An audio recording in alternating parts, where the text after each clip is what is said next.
Yuda. Nggih.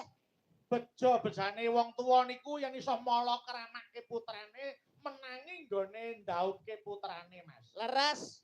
Nggih ta? Nggih. Mula kula panjenengan nulak dhateng lekasipun panjenenganipun Bapak Gunaryanto tuwin Ibu Tutut. Nggih. Sebabe apa kok panjang umur mergo penggalihe semeleh ora kemrungsung rasane.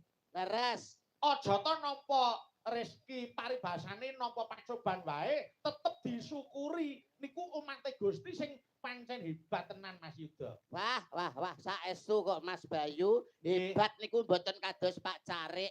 Kula nek nimbali cekap Pak Carik ngoten mawon. Pun buntas, pun rampung anggenipun netepi darmaning pinisepuh.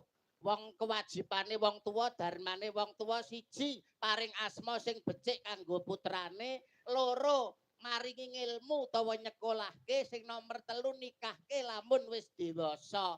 Wah, panjenengane pun buntas pun rampung anggenipun netepi darmaning sepuh. Amin. Pak Carik jan hebat luar biasa. Hebat. Napa melih menika mapan wonten desa sing paling atos. Desa paling atos Keras. Oh iya, Desa keras, masyarakate kompak, guyub rukun, dasare sing kagungan kersa Pak Carik kalih Bu Tutut juragan pitik. Amin.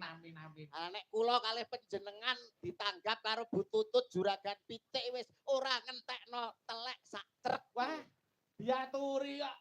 Saestu. Apa anu Bu Carik nimbali awake dhewe iki upil apa? Wong kene iki paribasane nyempek eyem ketrimane Bu Carik kali Pak Carik kok. Nggih. Malah kepara kala wau sampun wonten usulan panjenengan mengke mboten sah kesusu kondur rumiyin. Nggih. Awit napa panjenenganipun Bapak Lurah nggih badhe manggi panjenengan maringi DP kagem taun ngarep. Ora gawe-gawe lho aja ngono. Lho, lah saestu lho pripun Bapak Ibu setuju nggih? Taun ngajeng Pak Lurah setuju nggih? Pun rasan-rasan nggih cekap panjenengan kula kalih Mbak Niken pokoke kumplitane nggih ngeten iki. Oh ngaten. Alhamdulillah. Alhamdulillah. Niku dadi dongane awake dhewe, Mas. Nggih, keras. Yen to daerah keras mriki isih kersa gelar wayang, isih kersa gelar pertunjukan tegese piyai kene iki ayem tentrem kahanane. Saestu wong desa keras niku desa maju. Nadyanto desa keras niku desa sing maju. Listrik sudah masuk desa. Ternyata bareng tak selidiki neng keras niki tesik usum ting. Oh, isih ana ting. Tesik kathah ting. Nggih. Angger esuk no nek nggo kanal ting ploweding ngono niku. Nggih, heeh. Ya ngeten lho, Mas. Pripun? Piyai mriki tegese nampa kemajuan zaman ora ninggalke marang tinggalane para simbah-simbah riyin. Saestu. Niku ora lali karo mula bukane nalika durung ana listrik gitu. Niku ting iki sing dienggo madangi. Leres. Mula niki dadi kepeling awake dhewe lali sumber bakale ketiwasan. Lali sumber ketiwasan. Dadi wong maju ya kena. Ning aja nganti ninggalke marang mula bukane biyen. Ngaten. Nggih.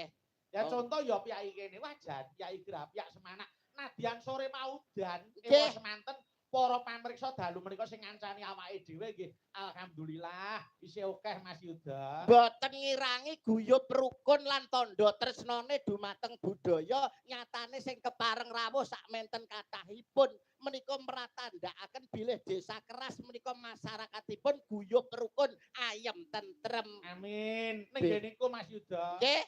Kula ngemutke dhateng para pamirsa sing tengen panggung ati-ati nggih. Nek sing kono lho Mas, sing nek kok madhep sampeyan kiwa kae lho sing kono. Nggih, sing kiwa nggih.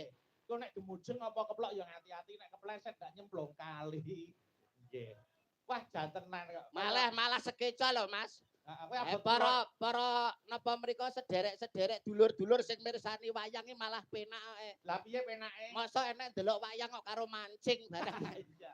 Wah, wis jan penak tenan kok. Alhamdulillah. Luar biasa menika saking guyub rukunipun tresnanipun dumateng panjenengan napa melih masyarakat keras menika benten kalian daerah lintunipun Mas.